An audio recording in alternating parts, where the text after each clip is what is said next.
I signed the last condolence card with a hand that didn't shake. People thought it was grief. It wasn't. It was calculation. The day of the cremation, I stood in black, watching the furnace doors swallow a casket I wasn't allowed to open. He had drowned, they said. Closed casket was necessary. I nodded, too numb to argue. At least that's how it looked. Hours later, the director called me. His voice trembled. "Ma'am, there's no body in that casket, just a note." I remember sitting on the kitchen floor, holding that folded scrap. His handwriting, smug and sharp. "I needed freedom. Don't look for me." That was the moment grief ended, and something colder replaced it. We'd met in college. He was charming in a way that made you believe the world was tilted toward him. When he looked at me, I felt chosen. For years, he played the role of a devoted husband. Flowers on Tuesdays, whispered promises on Sundays. But love has a way of softening vigilance. I missed the first cracks. The late nights at the office. The sudden gym memberships. The scent of perfume I didn't wear. Then came the distance. His phone face down, his eyes elsewhere, his laugh rehearsed. I asked questions. He deflected with practiced warmth. But one night, I walked into his study and saw the reflection of his computer screen in the window. An email.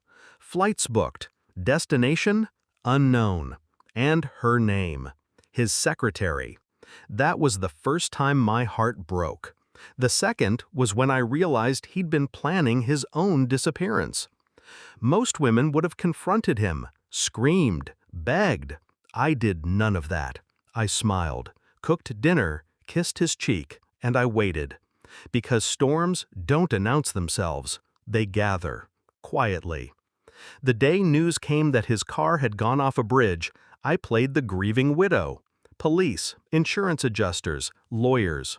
I followed the script he left me, but I made edits. The first step was legal.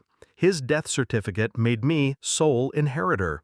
Bank accounts, investments, the house, even the one his mother left him, the one he always said he'd never share.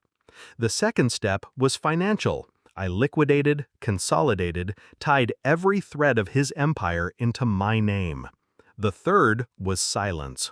I didn't look for him. I let him believe he'd disappeared cleanly. But I knew men like him. Arrogance doesn't vanish, it festers. He'd reach out eventually, because cowards always do. It was 3 months later. My phone rang at 2:14 a.m. His voice, frantic, breaking. "Where's the money? Why can't I access my accounts? What the hell did you do?" I let silence stretch until it hurt. Then I whispered, "Everything's in my name, legally, including your mother's house." The line went dead. That's when I knew where he was hiding. The house in the countryside, secluded, old bricks, his safe place, their safe place now. I didn't rush. Revenge is a dish best eaten slow, and I wanted him to savor every bite. I visited the house during the day with a locksmith, changed the locks, walked room by room, inhaling the faint scent of her perfume.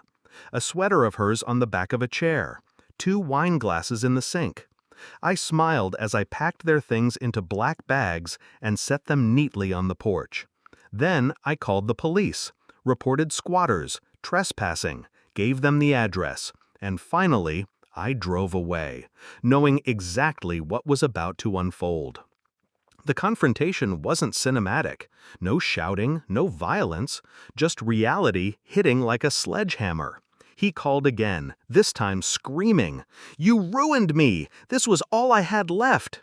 I let him rant, let the secretary's sobs leak through the receiver. Then I said the only words I'd rehearsed. "You faked your death. You left me a widow. And now, you don't exist. Legally, you're a ghost with nothing. And I don't mourn ghosts." Click. Word spread fast. He couldn't access accounts without exposing his fraud. Couldn't reclaim property without admitting he was alive. The secretary? She hadn't signed up for poverty and hiding. I heard she left within weeks. As for him, he's still out there, a man without a name, without a life, watching from the shadows as I thrive in the daylight he abandoned. Do I regret it? Not once. I don't need his apology. I don't need his return.